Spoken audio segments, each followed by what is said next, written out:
esse templo fará ainda muito mais para a população as quais visitarão o nosso templo e principalmente aqueles que precisarem do amparo, da proteção e do carinho de Deus, porque com certeza lá será um ponto de encontro com a divina hierarquia e nós temos a responsabilidade de passar para frente todos os ensinamentos que recebemos dos grandes mestres. Gente, muito obrigado pelas contribuições.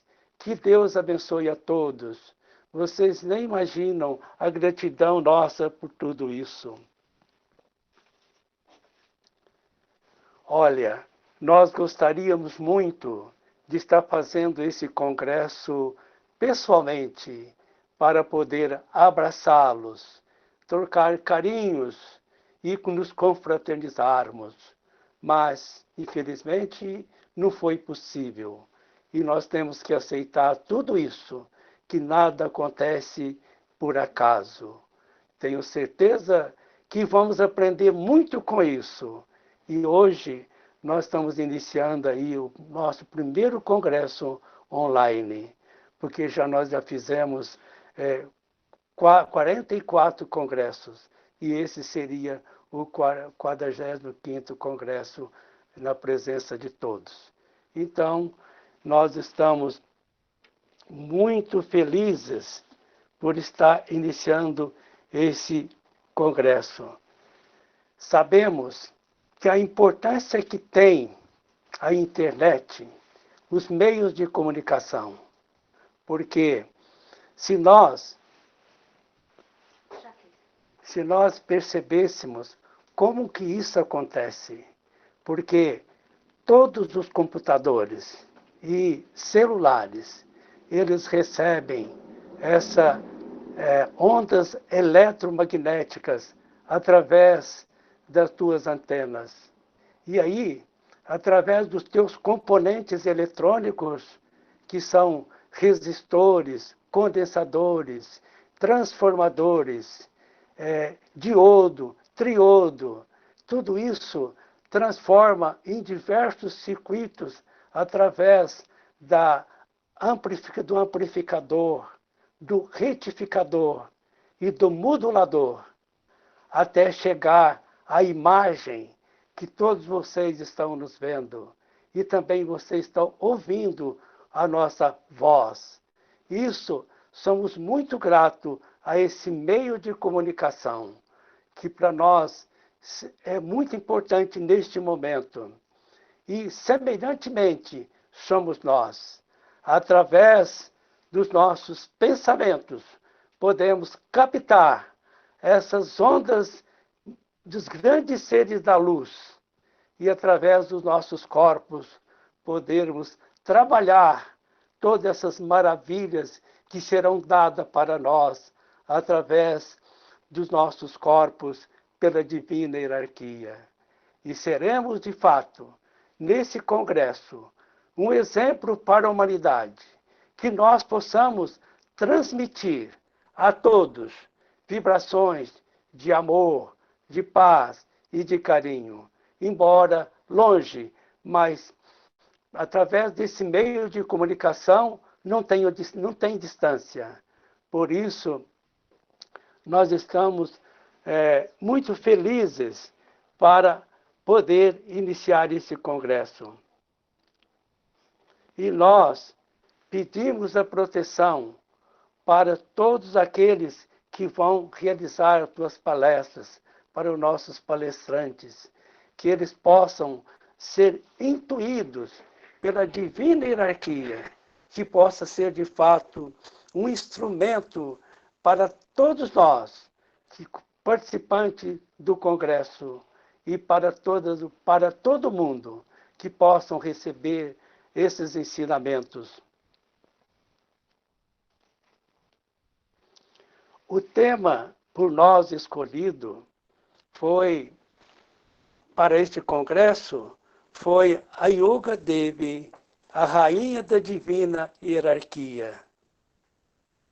Qualquer ser, mais poderoso que seja, não consegue realizar nada sem a energia do Espírito Santo.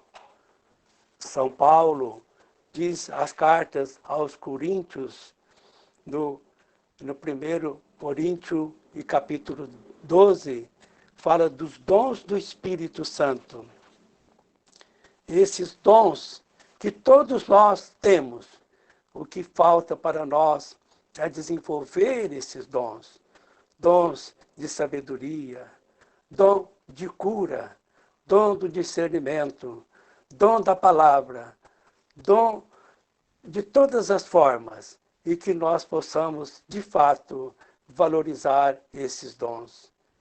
O Espírito Santo tem diversos poderes, e um deles é destruir em nós tudo aquilo que está atrapalhando a nossa evolução espiritual. Ele tem outro poder de preservar todas as qualidades as quais nós já temos, que não possam ser dispersadas, que possa ser levada avante essas qualidades. E ele tem o poder de criar em nós algo novo, fazer de nós novas criaturas, cheias de caráter, ética e moral. Que nós possamos, de fato, valorizar essa presença do Espírito Santo. Para termos uma ideia, Jesus foi gerado no ventre de Maria através da obra do Espírito Santo. Veja que nós, da Shuddha Dharma, valorizamos tanto e temos maior carinho e amor pela Yoga Devi, que é o Espírito Santo. Portanto, meus queridos irmãos, que nós possamos, de fato, vivenciar esse amor da Divina Mãe Yoga Devi, para que todos nós possamos ser responsáveis para passar para frente todos esses ensinamentos que nós recebemos da Divina Mãe. Nós vamos agora falar sobre a programação do Congresso.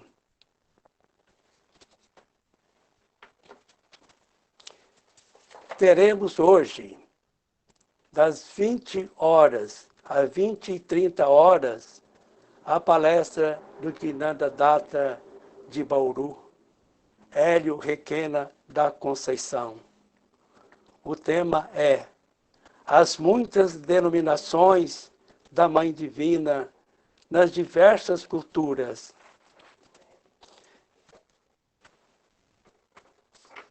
Teremos amanhã, das 20 às 21h30, a palestra do emissário José Vanildo Silva, de São Paulo. O tema será a manifestação da Divina Mãe no conceito da Shuddha Dharma Mandalam.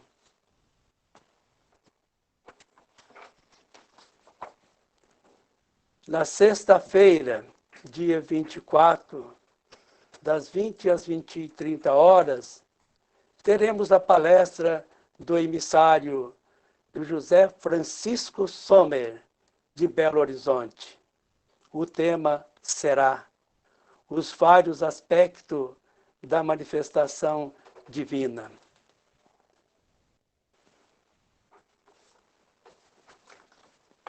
Dia 25, sábado, das 8 às 9h30, teremos a palestra do emissário Emílio Primoran, de Bauru.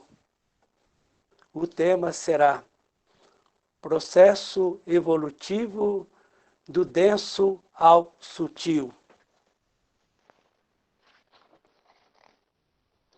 No mesmo dia, sábado, das 16 às 17h30, teremos a palestra da Gnana Datta de Ribeirão Preto, Thelma Jaber Barreto. O tema será a jornada do Dasa, da disciplina à rendição.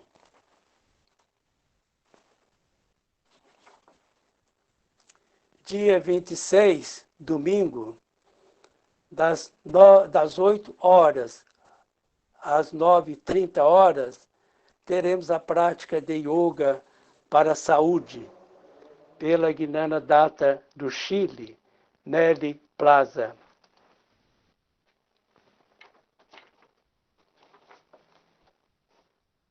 Após a prática da saúde, teremos as perguntas aos palestrantes, que serão encaminhados por e-mail. Vai estar no chat.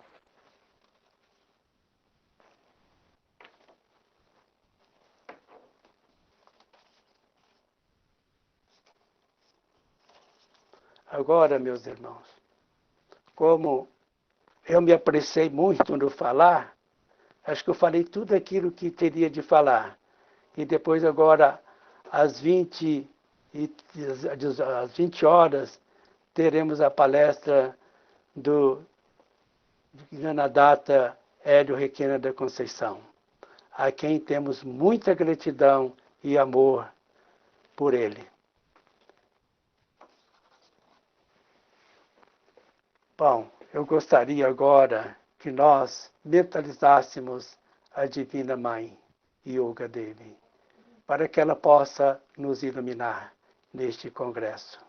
Pediria a todos que fechem os olhos e procurem receber a Divina Mãe, o Espírito Santo, que ele possa nos iluminar.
Nós agora possamos sintonizarmos com a energia cósmica,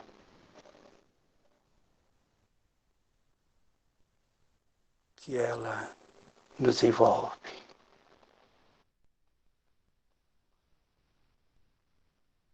nos transforma.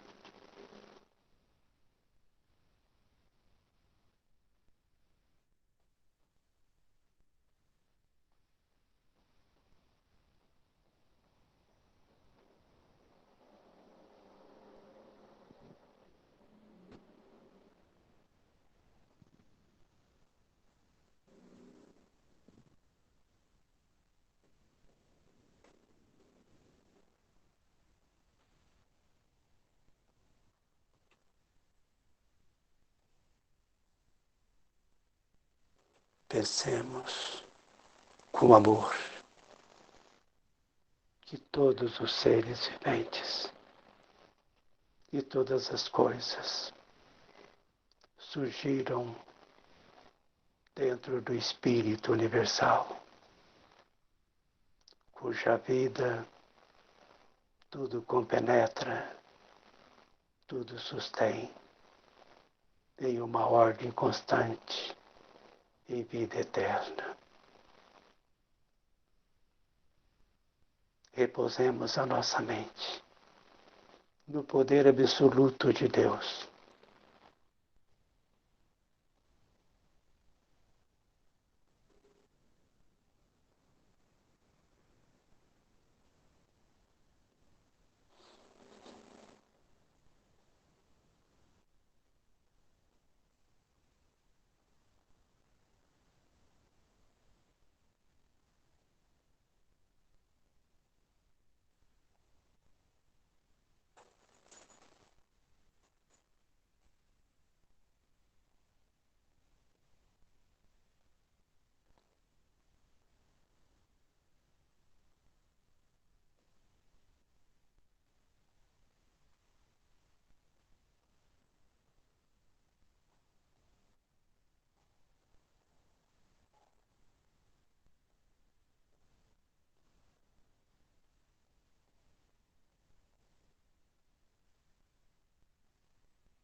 Pensemos com amor que todos os seres viventes, inferiores e superiores, participam da mesma vida, formando nos espaços infinitos um só corpo cósmico. Repousemos a nossa mente na unidade absoluta de Deus.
Agora, vamos repousar a nossa mente entre as sobrancelhas.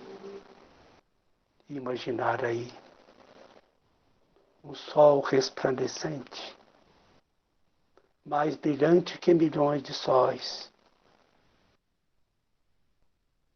E vamos sentir a presença do Supremo Governador da Terra, Shri Bhagavan Narayana, entoando o teu sagrado nome. Om Namo Narayanaya. Om Namo Narayanaya. Om Namo Narayanaya.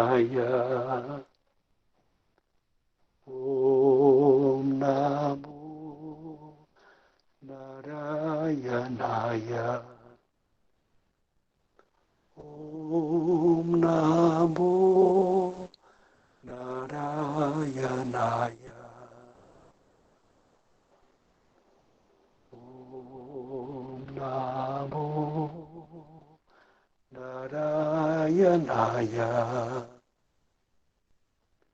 Om Namo Narayanaya. Vamos agora convergir essa luz no centro de nosso peito, essa chama divina que brilha mais que milhões de sóis. Vamos sentir a presença de Deus no santuário de nossos corações.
Vamos agora entregar totalmente o nosso ser ao poder do Espírito Santo.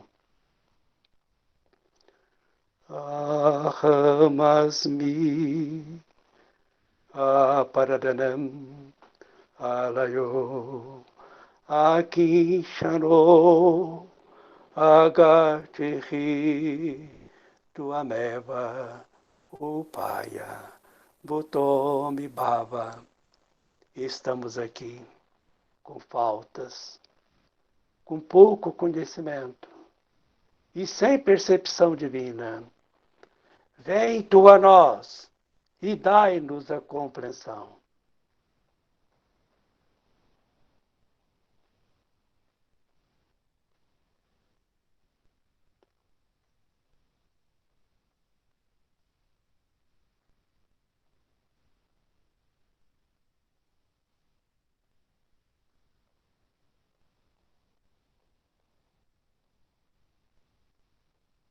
Ó Divina Mãe, Espírito Santo, nós te entregamos todos os participantes desse congresso, para que possa ser intuído, que possa ser protegido nesses dias do congresso, que cada um de nós possamos ser um ponto de radiação para todo o universo.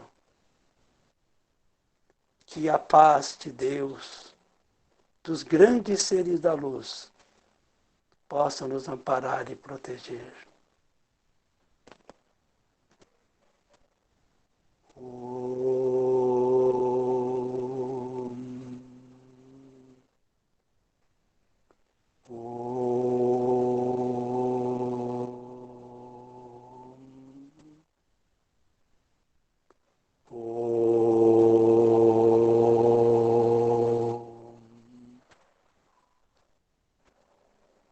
Em nome de Deus, damos por aberto o nosso congresso. E vamos passar a palavra ao nosso querido Gnanadatta, Hélio Requena da Conceição, para que ele possa conduzir os ensinamentos da Shuddha Dharma. Muito obrigado a todos.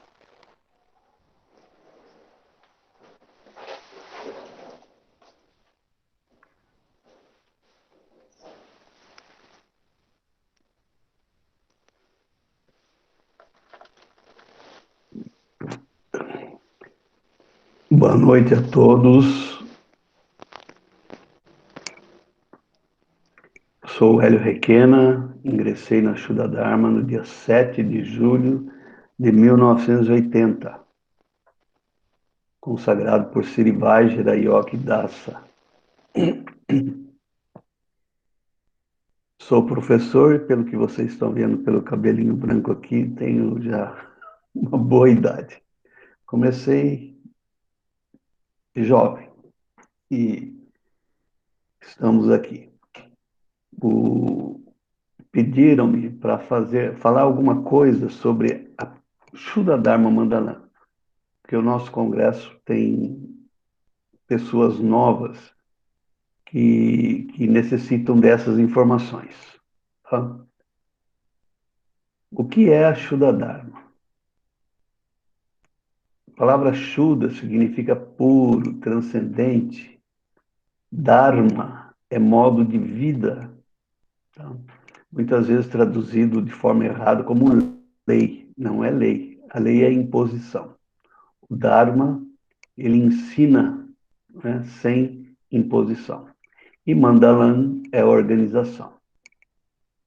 Então, é a organização do Dharma, da lei pura, transcendente. É a grande fraternidade branca universal. A existência da Shuddha Dharma é cósmica. Ela existe em todos os planetas, em todo o universo. Existe na tradição uma forma muito errônea de dizer, né, que nós somos degradados, filhos de Eva, exilados, etc., né? Dá a impressão de que nós somos jogados no planeta ou em qualquer planeta do universo sem qualquer cuidado. Não, isso não acontece. Após a criação, a Suprema Divindade não nos abandona. Não abandona a nada nem a ninguém. E quando se inicia o ciclo de evolução de um planeta, esses seres são enviados para dar o suporte necessário para a evolução de todos os reinos desse planeta. Para o nosso planeta, esses seres divinos que compõem a Shuddha Dharma Mandalam vieram há 18 milhões de anos. É chamada descida dos senhores da chama. Em princípio chegaram o Supremo Regente Shri Bhagavan Narayana, também chamado Sanat Kumara, mais 32 grandes seres.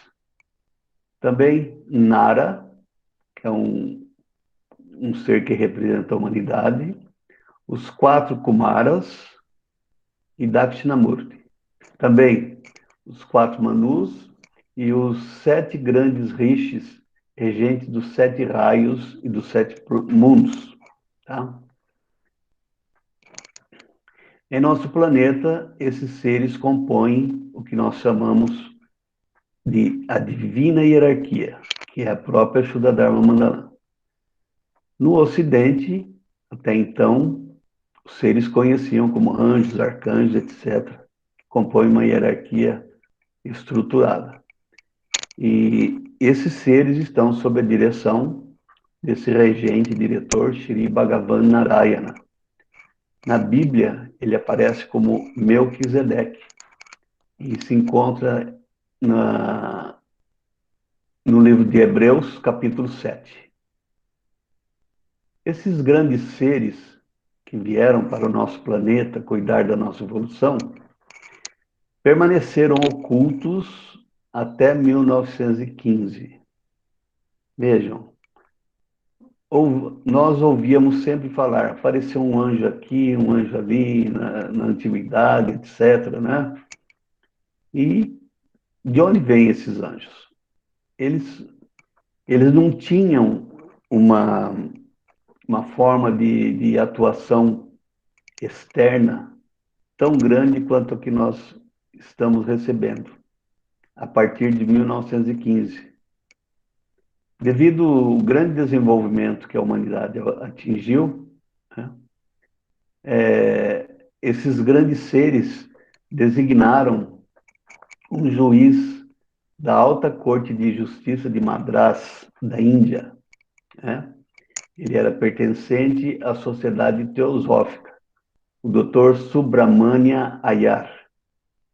E lhe foi solicitado para exteriorizar a existência, finalidades e constituição desta sagrada fraternidade. Vejam bem, exteriorizar, porque ela já existia, como eu disse, ela é cósmica. Né? Não houve uma fundação da Shuddha Dharma Mandala, e sim a exteriorização. E a finalidade desses seres, com essa exteriorização, foi impulsionar, né, mais ainda os seres humanos para a autorrealização, vivenciando o Dharma divino e eterno. E esse Dharma culmina com o contato com a chama divina em nosso coração, nosso Atma. E sempre que necessário, esses grandes seres enviaram missionários para ensinar o Dharma para a humanidade, né? Tal como foram Rama, Krishna, Moisés, Buda, Jesus, Maomé, etc., né? Para ensinar esse Dharma eterno, que nós chamamos de Sanatana Dharma. Tá? Com esses grandes seres, veio, que não podia deixar de ser, porque faz parte, né?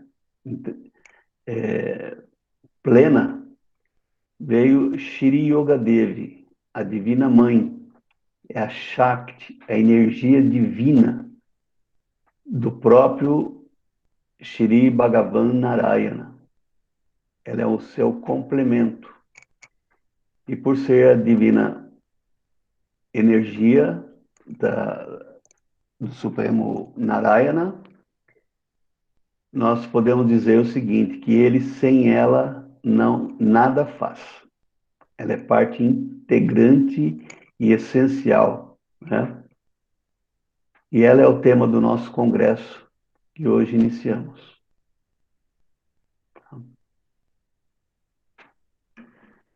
Então vamos lá.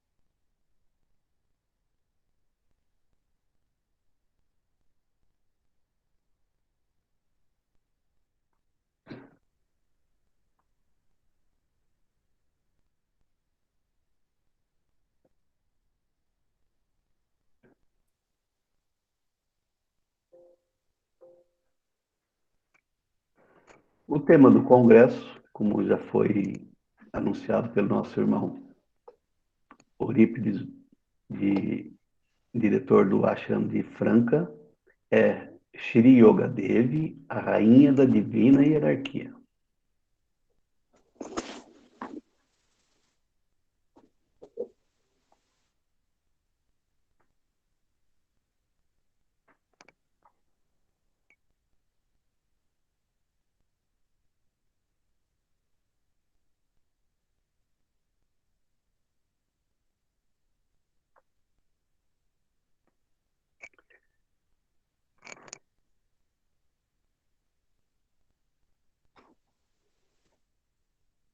A parte que me coube é o meu subtema desse congresso foi as muitas denominações da Mãe Divina em diversas culturas.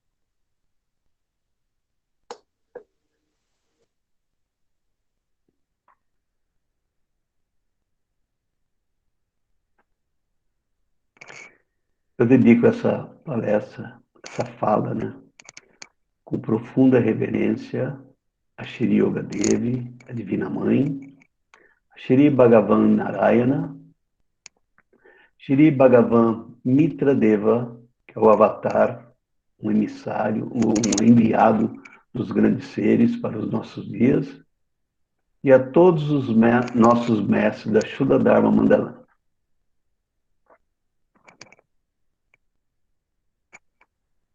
Então vamos. O que seria a Divina Mãe?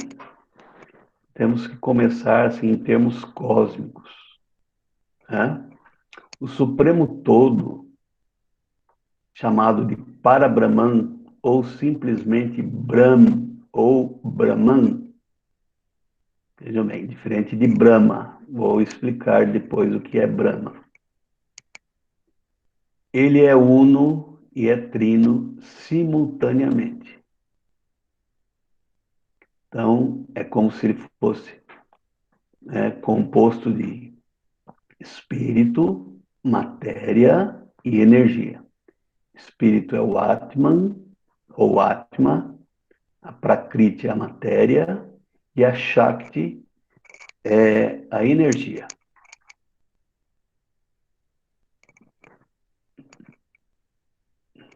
Em sânscrito, a palavra Shakti significa poder ou energia e representa as forças dinâmicas que existem através de todo o universo. Como eu disse, parte integrante do Supremo Todo.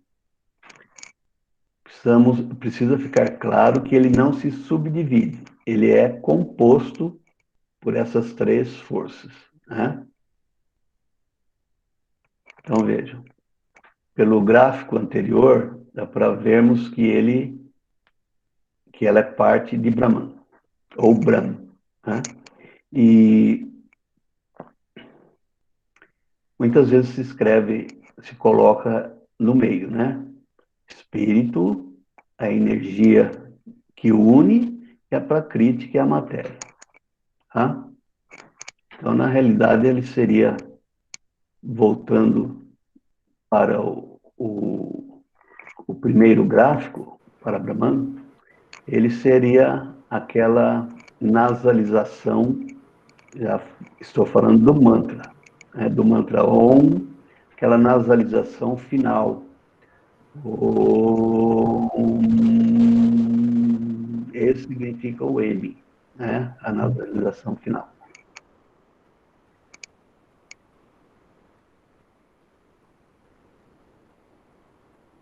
E aqui eu estou colocando ela no meio para mostrar, né, que ela une o espírito e a matéria, certo?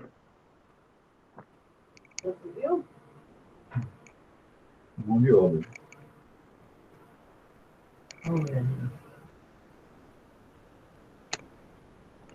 Está tudo bem? Está todo mundo ouvindo?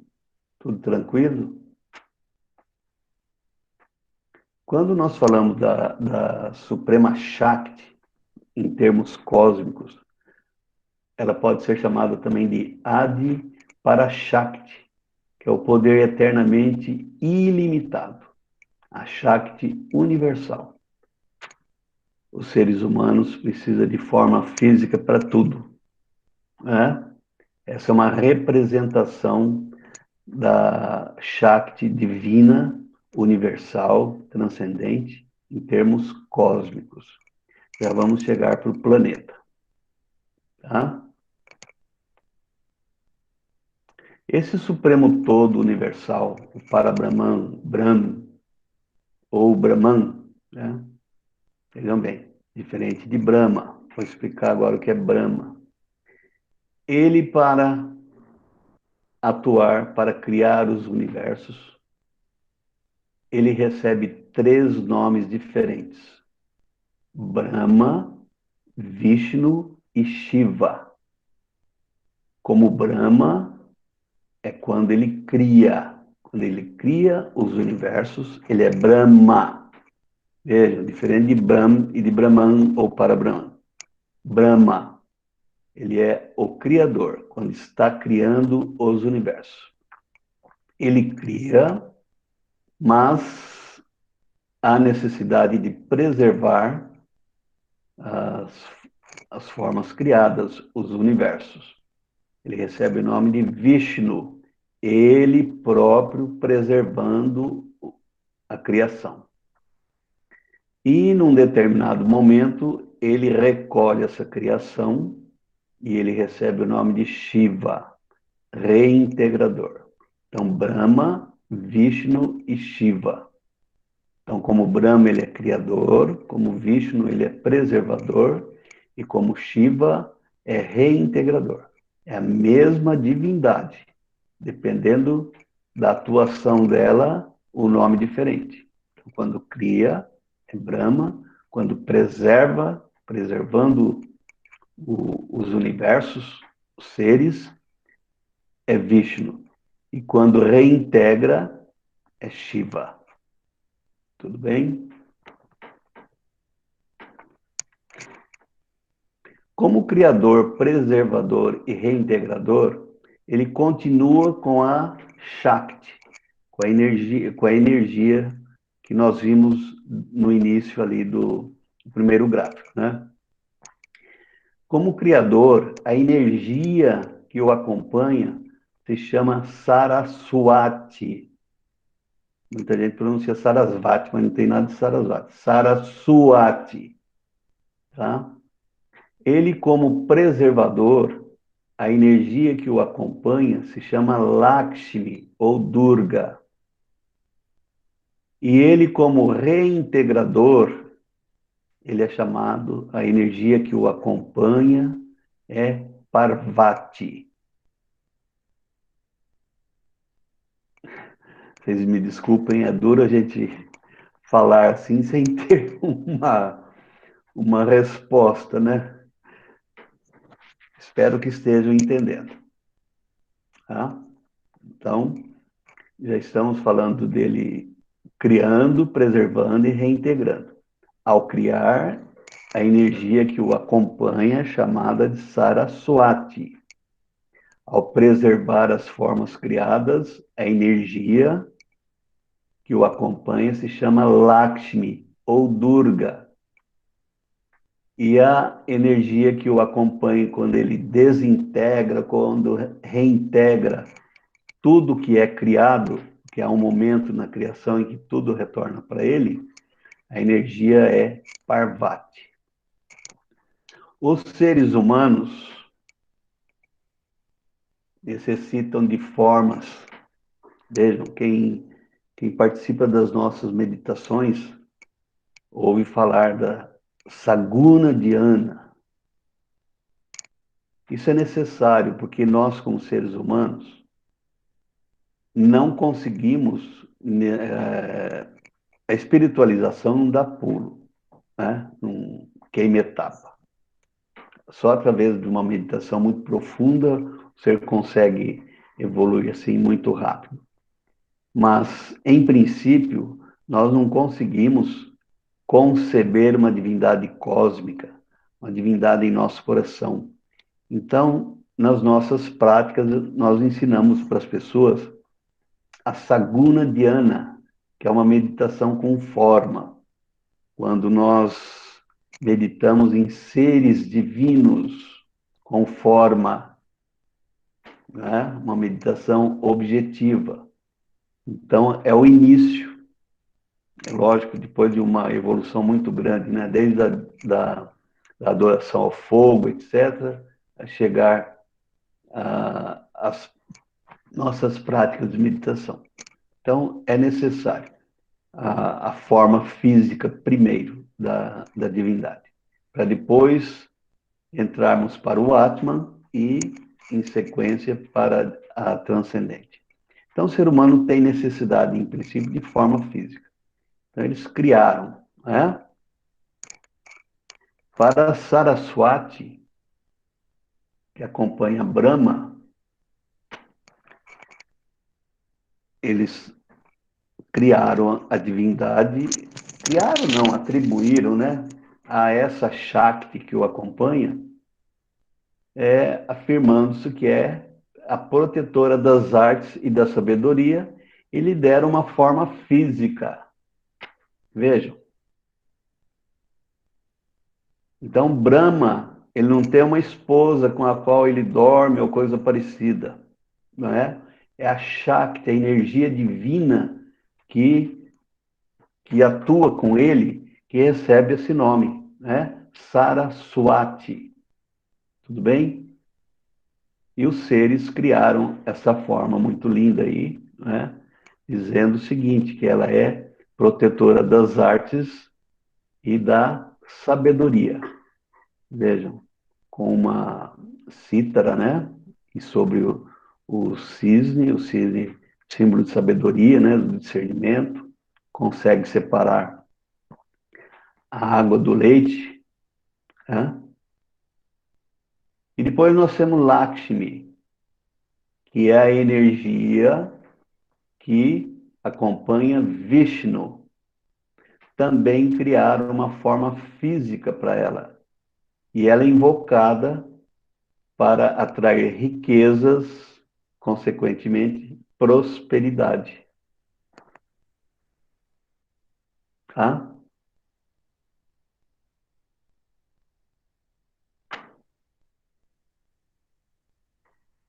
E para Shiva, Shiva é o reintegrador, né? É a própria divindade reintegrando. Os seres humanos criaram Durga, ou Parvati, que acompanha Shiva. E ela é invocada porque ela representa o lado gentil e maternal de Durga. Durga é o aspecto da Mãe Divina que foi invocada pelo Arjuna no campo de batalha, né? Então aqui está. Parvati ou Durga com Shiva. Bem? Espero que estejam entendendo.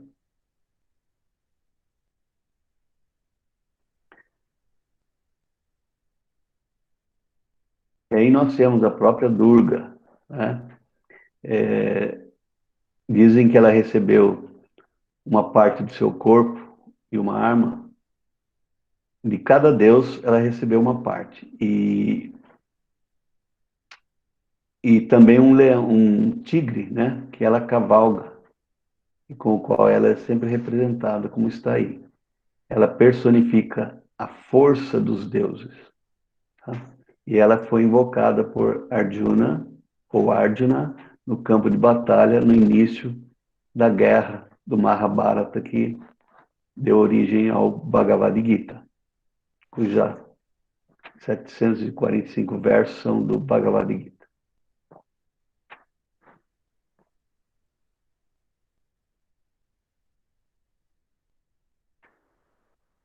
Desculpem, não sei o que houve aqui que diminuiu.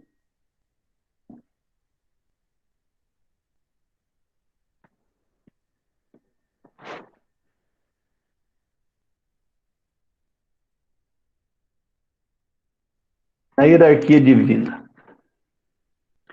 Agora nós vamos falar em termos de planeta.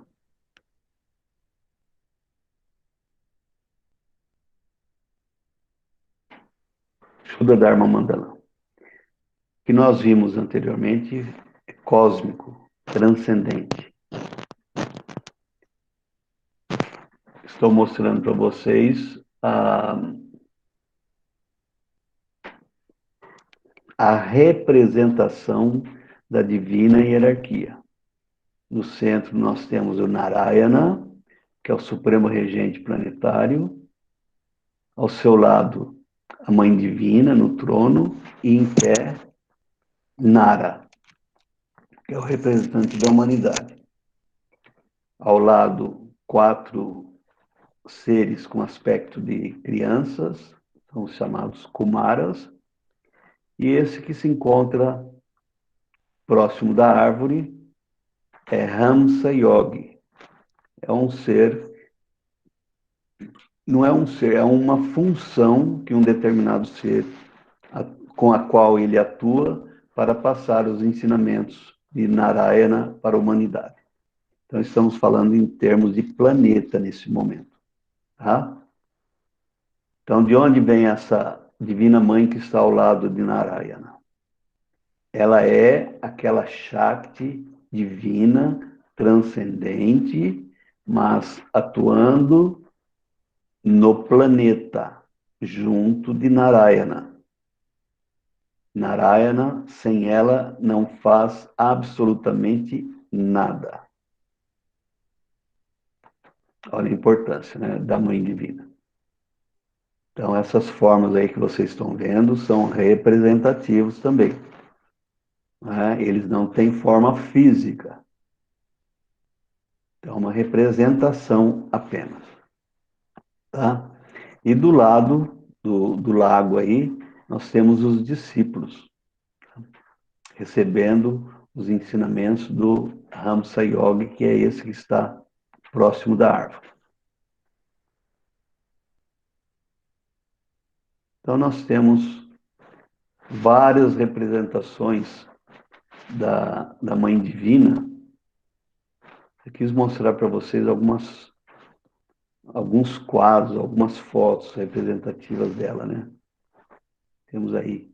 Essa foi pintada por Sri Vajra Yogi Dasa, nosso Dom Benjamin, que foi o nosso mestre que trouxe a Shuddha Mandalam para o Ocidente e para o Brasil. É um quadro feito por ele. Esse se encontra em Ribeirão Preto. Temos essa também muito linda, que está na Argentina, foi feito por uma pessoa da Argentina que eu não consegui descobrir, né? Eu descobri a foto, a imagem, mas não dá para dizer quem exatamente pintou. Mas uma obra de arte verdadeira, né? Temos essa também. Essa foi feita pela Edilene Asmar de Faria, de Uberlândia, né? Uma Divina Mãe muito linda também. Esta se encontra em São Paulo, no Ashram Sarva Mangalam, cuja presidente é a Margarete Gonçalves. É mesmo, né? E agora nós vamos falar dessas divinas mães em outras culturas, como que ela é apresentada.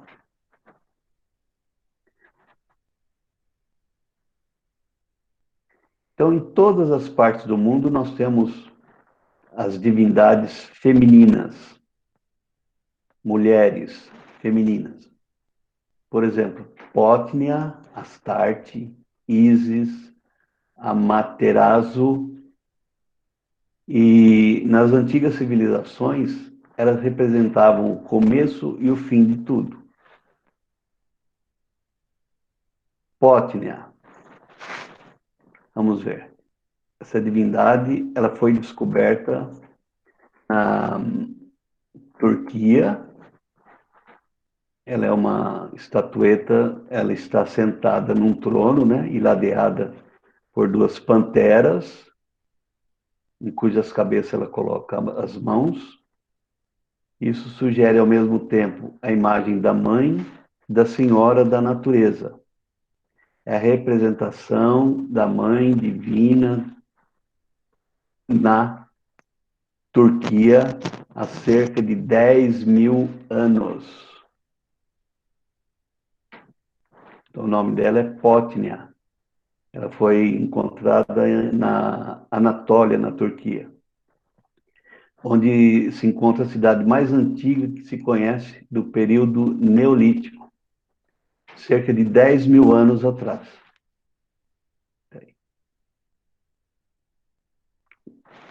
E na Grécia? Antes, voltando um pouquinho, eu preciso falar o seguinte, que as primeiras imagens de Potnia datam de 10.000, 8.000 anos atrás, né? E com o tempo a palavra Potnia se tornou um distintivo, né? Pois nas civilizações de Creta havia muitos tipos de deusas chamadas Potnias, né? E essa palavra era como um título para falar das faces da deusa mãe. Do mesmo modo que na religião católica temos a Maria, no cristianismo, na religião católica, né? No cristianismo todo não. Maria, a mãe de Jesus, Nossa Senhora, que tem muitos nomes, muitas denominações, certo? Existe uma autora austríaca chamada Riane Eisler, que ela diz o seguinte, que na ilha de Creta foi uma espécie de continuidade da civilização da Anatólia, lá da Turquia, com essa deusa Potnia que eu mencionei agora, né? E eles trouxeram depois para a própria Grécia, etc., para Creta, o culto a essa deusa. E essa escritora, ela escreveu um livro chamado O Cálice e a Espada. Nesse livro, ela oferece um modelo de sociedade inspirado na deusa mãe, como uma perspectiva para buscar superar essa atual sociedade vigente, patriarcal, machista, né? Que, que, que domina até hoje, né? Essas religiões como ela diz, essa autora, ela foi combatida duramente, principalmente com o surgimento das religiões monoteístas, patriarcais, né? Com Deus masculino, né? Com a trindade também masculina, né? Pai, Filho e Espírito Santo. Cadê a mãe? Esqueceram da mãe, que é o Espírito Santo, né? E as pessoas, pelo, pelo próprio nome, as pessoas acham que é masculino, mas na realidade é feminino. É a mãe divina. Tá? E essa autora também ela diz o seguinte, que há necessidade de uma história da humanidade que inclua as mulheres, de fato, com o lugar de destaque que elas devem assumir. E ela diz o seguinte, que o papel delas é praticamente irrelevante comparado com a dos homens, com o papel dos homens, né? Isso está mudando devagar, com inúmeros autores e que estão reescrevendo a história sob outros pontos de vista, né? Então vamos ver. Na Grécia agora.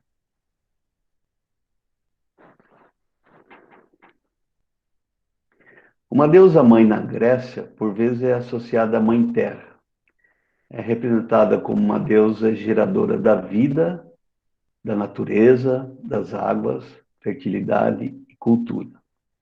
Geralmente são a generosa personificação da terra. Elas são conhecidas no todo como Kadesh, sagrado. E essas deusas são criadoras do universo, geram a vida, a cultura, a agricultura, etc. Mas não existe na Grécia uma deusa mãe única. Os atributos, por exemplo, da deusa mãe são divididos em várias deusas, conforme nós vamos ver aqui. Tá?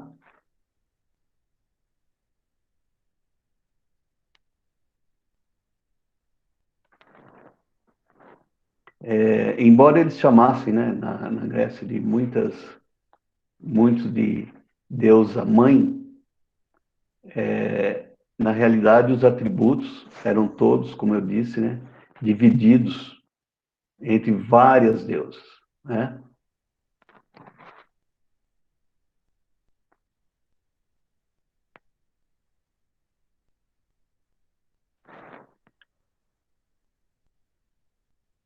Por exemplo, quando a gente vê sobre o panteão grego, nós sabemos que a divindade máxima masculina é Zeus, né?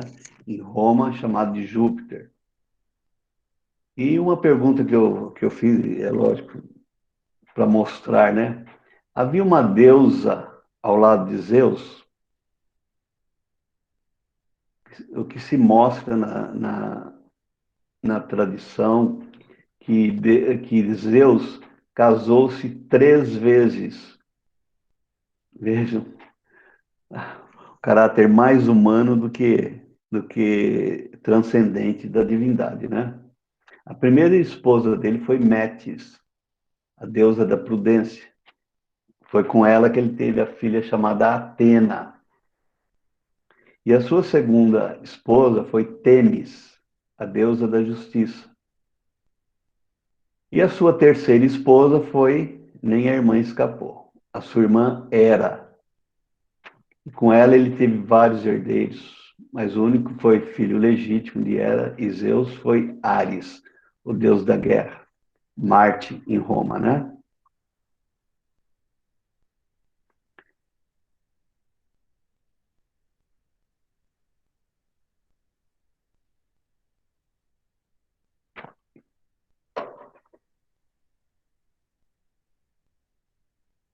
Como eu disse, eu volto a repetir, né? Que os atributos divinos da deusa mãe transcendente os atributos foram divididos, distribuídos por várias deusas no panteão grego, né? Uma delas é Deméter. A Deméter está associada à agricultura e à fertilidade da terra, e também à fertilidade humana e à renovação da vida. Foi ainda quem criou os princípios da vida civilizada. Temos aí mostrando Deméter.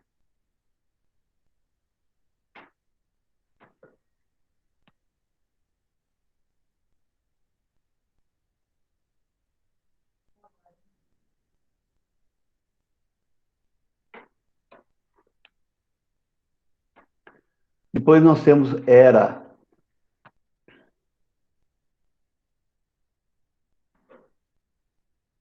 Para ela compete a proteção da mulher e também está ligada a todos os assuntos da vida feminina, como o casamento, o parto e a fertilidade. Aí nós temos uma cópia de um exemplar da Grécia do século II.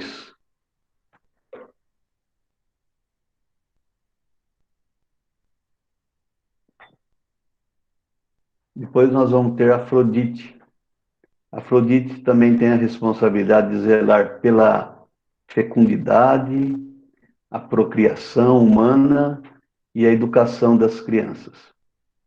Essa é uma Afrodite de Capua. É uma cópia de um original grego de 310 a 200 antes de Cristo. Depois nós temos Ártemis.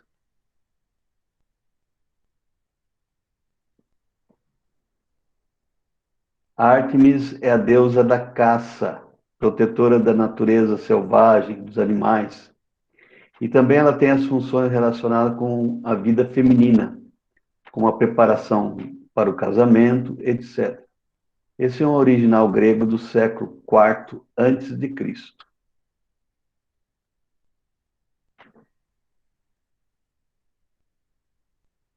Depois nós temos Atena. Atena é a deusa da inteligência, protege os trabalhos domésticos, assim como os heróis de guerra. Ela é a guardiã das casas, das crianças, da saúde. Essa é uma Atena chamada Atena Justiniani. É uma cópia de um original grego do século IV a.C. Está no Museu Pio Clementino do Vaticano.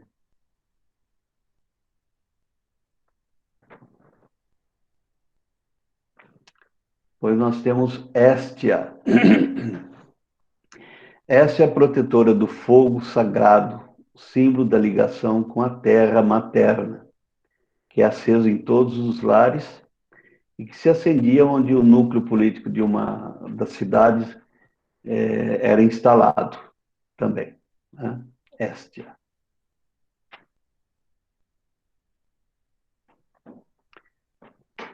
Vamos ver entre os fenícios.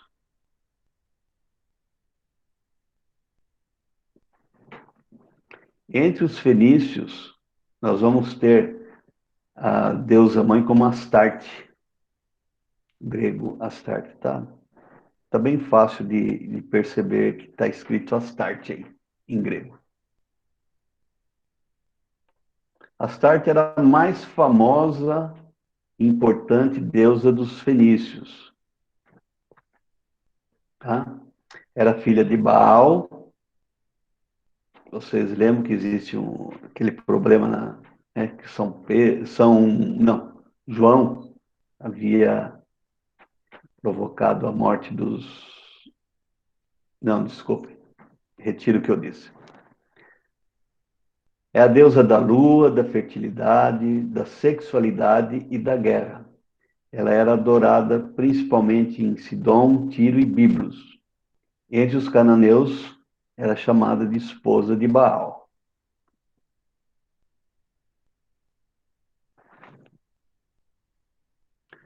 A deusa mãe no Egito. No Egito, ela recebeu o nome de Mut. Mut. Era representada na figura de Mut. O seu nome significa mãe. Esse Mut significa mãe. Veja, mostra bem, né, a cor dos egípcios.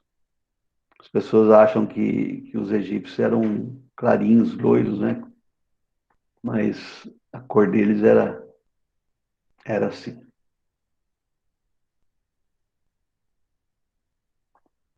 Mut era esposa de Amon. Era uma das principais deusas de Tebas. Depois de Mut, nós temos Ísis. Uma observação sobre a Mut. Ela é chamada também aquela que dá a luz, mas que não nasceu de ninguém. Vejam, isso mostra o que é uma criadora eterna. Né?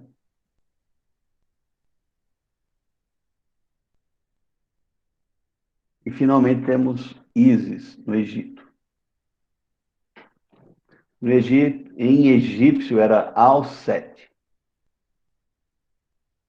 A adoração a Ísis se estendeu por todas as partes do mundo greco-romano. Por todas as partes. Nós vamos ver mais à frente.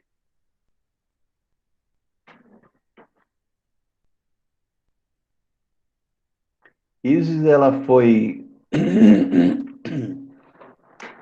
cultuada como modelo de mãe e da esposa ideais. Era protetora da natureza e da magia. Com o advento do cristianismo, isso são estudos que existem, muita matéria existe para as pessoas verem que o culto a Ísis passou para Maria, tá? A mãe de Jesus. E a Ísis, ela era considerada amiga dos escravos, dos pescadores, dos artesãos, dos oprimidos, e também escutava as preces dos ricos e também dos governantes.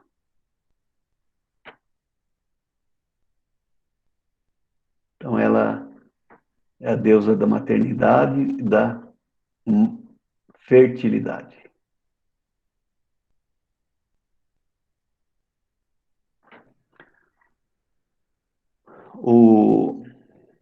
Deixa eu voltar na Ísis aqui.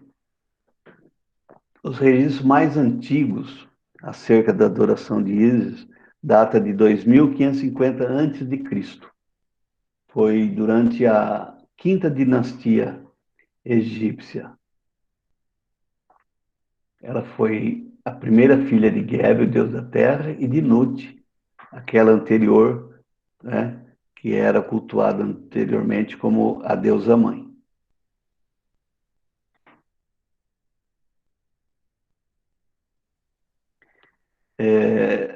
O que se diz é o seguinte, que Ísis teve um irmão chamado Osíris, que veio a tornar-se seu marido.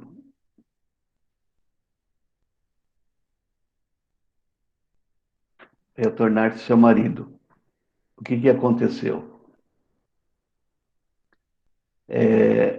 Osíris foi morto pelo seu irmão e as partes do seu corpo esparramado pela terra. E a Ísis contribuiu para a ressurreição dele. O irmão do Osíris era Sete. A Ísis contribuiu para a ressurreição dele. E as habilidades mágicas da Ísis é que fez com que Osíris voltasse à vida. Tá? Depois que ela reuniu todas as diferentes partes do corpo dele, que tinham sido despedaçadas, o corpo dele, né, despedaçado, e essas partes foram espalhadas. Ísis também foi conhecida como a deusa da simplicidade, protetora dos mortos e deusa das crianças, de quem todos os começos surgiram. E também a senhora dos eventos mágicos e da natureza. Os antigos egípcios acreditavam que as cheias anuais do Rio Nilo, você sabe que é muito importante, né, que o Nilo, o Egito, por exemplo, existe por causa do Nilo, né? Que as cheias anuais seriam por causa das lágrimas de Ísis por causa da morte do seu marido Osíris.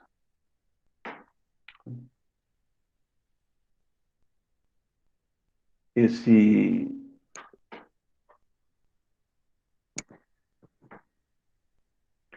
evento da morte de Osíris e seu renascimento foi revivido anualmente em todas as partes onde seu culto existia.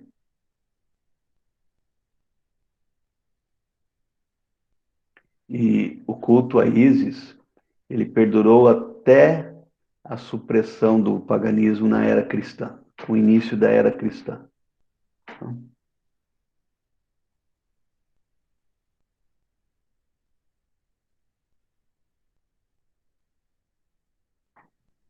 Em todos os lugares havia templos para Ísis, né? Templos, obeliscos, tanto na Grécia como na Turquia, na Itália, enfim, em várias partes. Em Roma, na Espanha, no Mar Arábico, né? Na Panônia, que é uma região no norte da Itália, havia culto a Ísis. E até na Alemanha. Então, como eu já disse anteriormente, a veneração a Ísis, como deusa mãe, acabou com a ascensão do cristianismo no século IV e V, quarto e quinto da nossa era. Tá? Alguns autores dizem o seguinte, que é possível que a adoração a Ísis tenha influenciado algumas práticas e crenças do cristianismo, como, por exemplo, como eu já disse anteriormente, a veneração a Maria, tá? O culto a Maria. Isso é controverso, né? Mas vocês vão perceber aqui, ó. O que se afirma é o seguinte, que para os pagãos romanos aceitarem com maior facilidade a troca de Ísis, foi dizer o seguinte, que Maria era a mesma coisa que Ísis. Existe muita controvérsia sobre isso, mas seria uma forma, assim, de eles receberem com mais facilidade o cristianismo, tá? Eu não poderia deixar de falar de Iemanjá.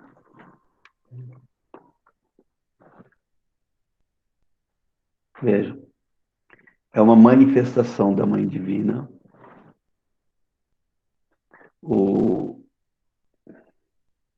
É uma divindade cultuada pelos africanos, né, e pelos que seguem as religiões afros. O nome dela tem origem no idioma Yorubá, vem de Yeye Omo Eja, que significa mãe cujos filhos são como peixes. Né? É uma manifestação da Mãe Divina. No sincretismo religioso, né, Iemanjá corresponde a Nossa Senhora dos Navegantes, Nossa Senhora da Conceição, das Candeias, da Piedade e a própria Virgem Maria. Então, e agora nós vamos ver no cristianismo, né, as várias manifestações da Mãe Divina no cristianismo e com várias denominações. E essas denominações muitas vezes são originárias do local onde ocorreu a aparição, a finalidade, etc., né, da Virgem, para que ela é invocada, etc. Tem muitas manifestações da Mãe Divina como Maria. Né? Eu sempre falo para as pessoas o seguinte, na realidade não é a pessoa Maria, mãe de Jesus, e sim a própria Mãe Divina que se manifesta em vários lugares para muita gente, etc. Né? Então, ela própria, a Mãe Divina, que aparece e as pessoas, né, falam, é a Virgem Maria que está aparecendo. Então, a primeira que eu trouxe aqui, a Virgem Negra de Montserrat. Estão vendo?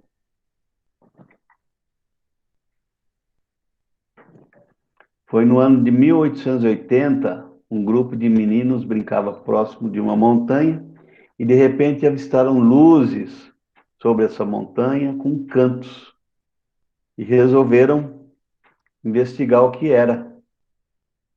E foi assim que eles encontraram dentro de uma caverna a primeira imagem de Nossa Senhora Negra de Montserrat. Dizem que naquela época existe muito mito em torno dessas aparições, né? O povo coloca muita coisa além do que deve. Dizem que o bispo tentou transportar essa imagem para uma cidadezinha próxima ali chamada Manresa, mas que a imagem se tornou muito pesada e o bispo entendeu que era um sinal da Virgem desejando permanecer naquele local. Então, foi construído ali um mosteiro e mais tarde uma basílica que recebe milhões de pessoas todos os anos, peregrinos que vão lá. Ela é chamada também de La Moreneta, a moreninha, devido a esse tom da pele, né? Esse tom escuro. E estudos mostraram, pesquisaram aí, viram que essa não era a cor original dela, que ela foi escurecendo com o tempo. Ela segura uma esfera na mão direita, né? Representa o cosmo, o mundo, e na esquerda segura o menino Jesus. E ela foi...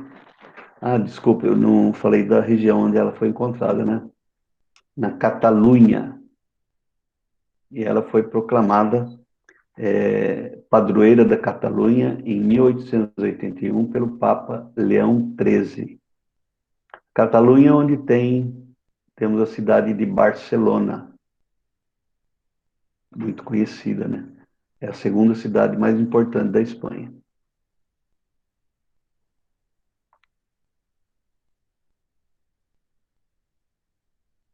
Depois nós temos Guadalupe. É muito interessante como se deu essa manifestação, né? Vou contar para vocês a história. Era dia 9 de dezembro de 1531, um índio convertido chamado Juan Diego, ele caminhava de madrugada para ir para a igreja. Afirma-se que era 3h30 da manhã. E ele estava perto de um monte chamado Tepeyac, quando aconteceu a primeira aparição da Virgem para ele. Hoje o local é conhecido como Capela do Serrim. Nessa aparição, a Virgem o chamou pelo nome na sua própria língua, que ele falava, ele era descendente de índios, né? Chamou da seguinte forma: Juan Dieguito, o mais humilde de meus filhos, meu filho caçula. E ela fez um pedido para ele, que era para ele se dirigir ao bispo e para pedir que fosse construído um santuário ali para adoração de Deus. É lógico que o coitado foi procurar o bispo não deu a mínima para ele, né? Vamos dizer assim, um índio semi-analfabeto pedindo para construir um santuário, um local sagrado ali, não deu a mínima, né? E ele voltou e disse para ela, mas o bispo não aceita, ele não acredita. Ela mandou de novo. Para ele ser recebido era difícil. O bispo também não aceitou. Aí ela disse o seguinte para ele. Desculpe, eu esqueci de me referir ao seguinte. Ele estava com um tio muito mal no hospital para morrer, né? E ela falou assim para ele, Juan Diego, vá até o cume desse monte aqui e vai colher umas flores. Ele falou, mas é inverno, não tem flor nenhuma, né? Não nascia flores nessa época. Apesar disso, ele obedeceu e foi procurar as flores famosas que ela pediu para ele buscar. No alto do monte, ele encontrou flores lindíssimas, né? Ele colheu e colocou no seu manto. E se dirigiu até a Virgem. Porque, desculpa, eu esqueci de um detalhe da história. Porque o bispo havia solicitado o seguinte: eu quero um sinal. Como que eu vou acreditar em você, que é a Nossa Senhora que está conversando, que é a Virgem que está conversando com você? E, né? E ele, quando foi, ele falou para ela isso. Ela falou, então você colhe essas flores, né? Ele levou para ela falou, agora você leva para o bispo. Leva e mostra para ele. Quando ele abriu o, o, o manto dele, né? Ele houve um milagre ali em que apareceu a figura da Mãe Divina, da, da Virgem. Aí.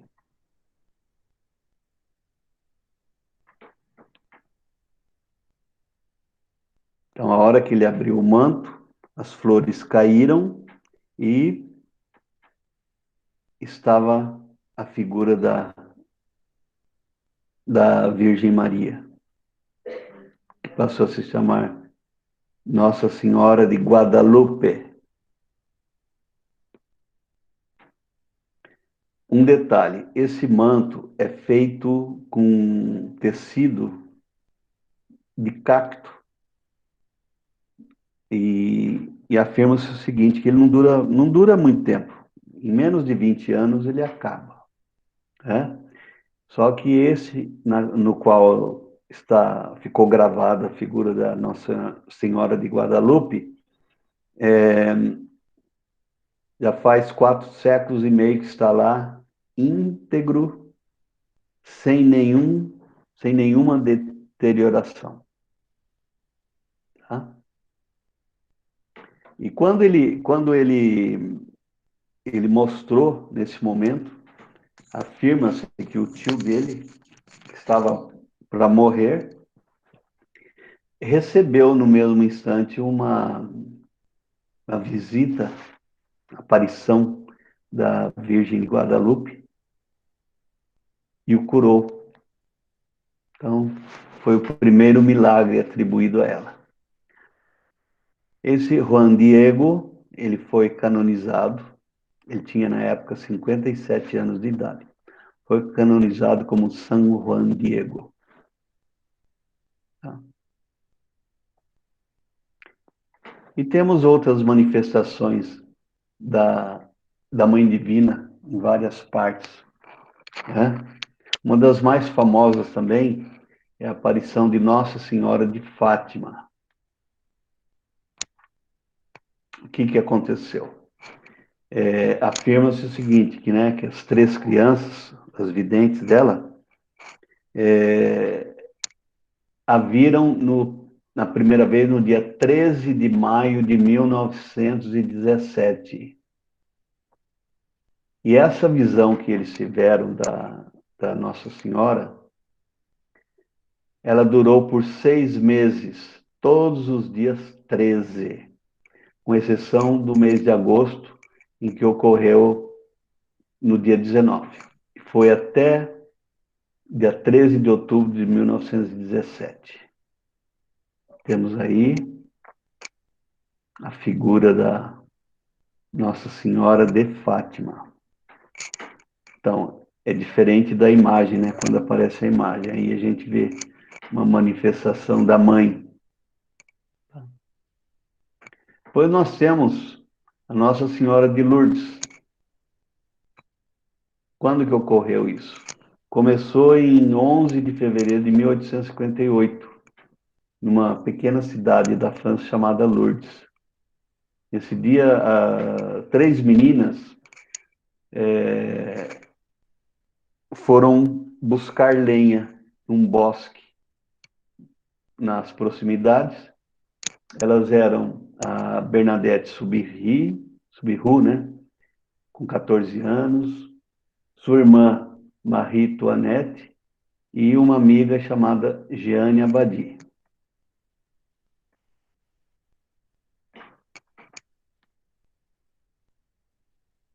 A caminho do rio, elas ouviram uma voz chamando-a carinhosamente e percebeu que a voz vinha de dentro de uma gruta, deve ser semelhante a essa daí, né? Ela se dirigiu, entrou e viu a figura de uma senhora vestida de branco, com esse lenço, essa faixa azul na cintura e um rosário de contas na sua mão. Rosário de contas de pérola.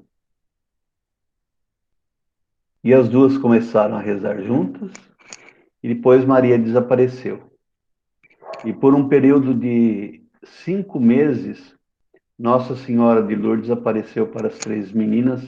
Sempre ela marcava o dia e a hora em que ela estaria presente ali.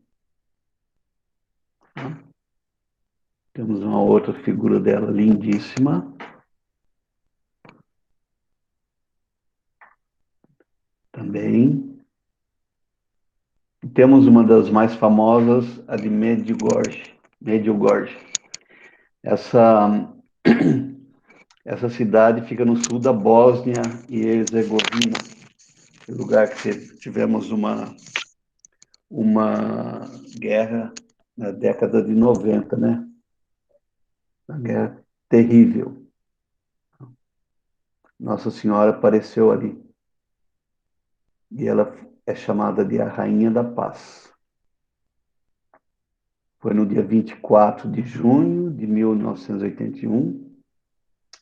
As crianças eram a Miriana Dragicevic, Ivanka Ivankovic, e elas relataram, né, teriam relatado que viram a Virgem Maria nessa vila chamada Medjugorje. No dia seguinte, outras 4 crianças também relataram ter visto a Santíssima Virgem naquele local.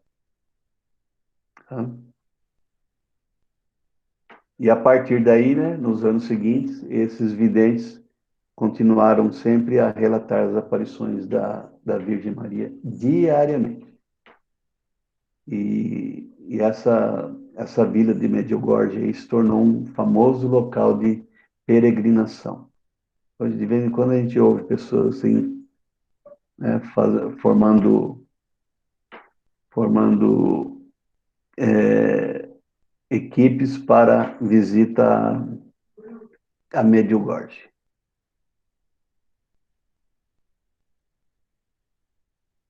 Tá? Depois nós temos Nossa Senhora da Aparecida. Nossa Senhora Aparecida, vocês conhecem, acredito que muitos conheçam a história, né? Os, os, os pescadores queriam homenagear um conde que era guardei o sobrenome dele, Almeida. Deve ser parente da nossa amiga Valquíria. Ele era presidente da província de São Paulo. E ele foi até o Vale do Paraíba para, para uma visita. E os pescadores foram pescar para oferecer peixes para ele. Eles jogaram a rede, encontraram não pegaram nada, né? E dali a pouco mudaram de local e jogaram a rede e encontraram um corpo, só o corpo da estátua. E depois jogaram e encontraram a cabeça dela. E afirma-se que depois disso encontraram peixes que, se fossem colocados nos barcos, teria afundado os barcos. E essa é a história que vocês conhecem de Nossa Senhora da Aparecida. É chamada padroeira do Brasil. Tá? Sabe-se também que a imagem dela, não desmerecendo, né? Não é negra. A cor foi devido à permanência dentro d'água por bastante tempo.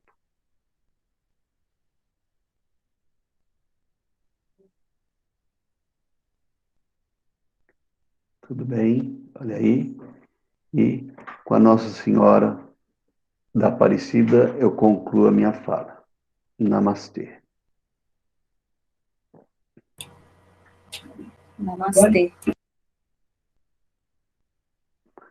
Espero que tenham entendido, né, as manifestações da Mãe, tanto em termos cósmicos quanto em termos planetários e as aparições que eu digo sempre para as pessoas, são a própria Mãe Divina que se manifesta.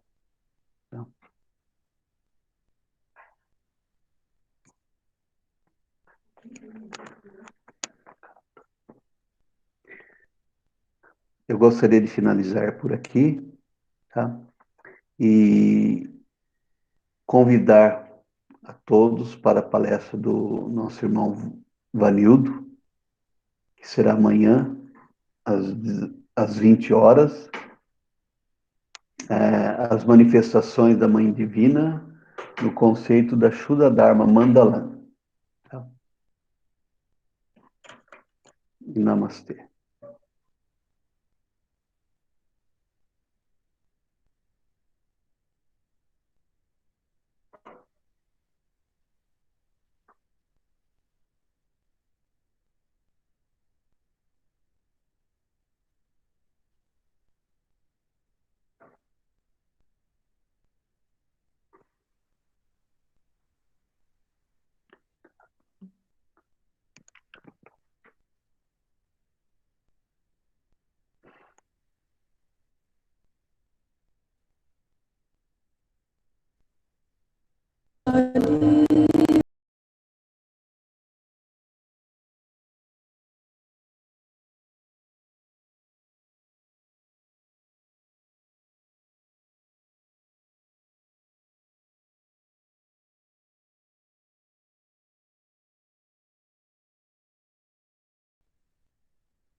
queria dizer alguma coisa sobre esse mantra, a Mãe Divina, os significados dele.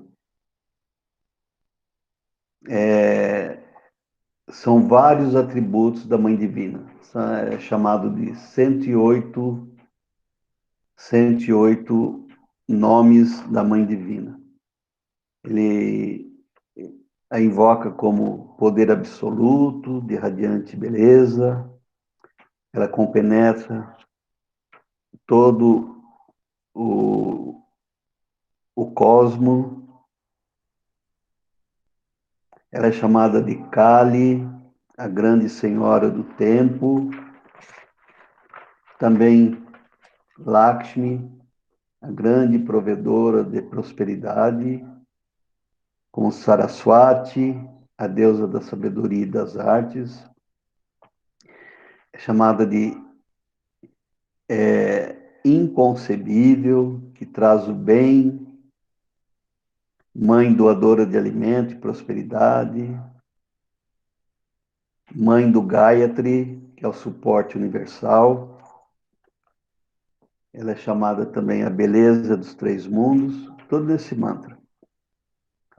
A beleza da Trindade, mãe do amor e da bem-aventurança,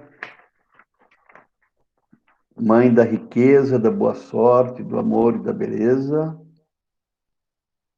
e a regente protetora de tudo, a suprema e eterna soberana, progenitora e mãe do universo, refúgio de tudo. E no fim, o mantra fala assim: toma-me sob os vossos cuidados.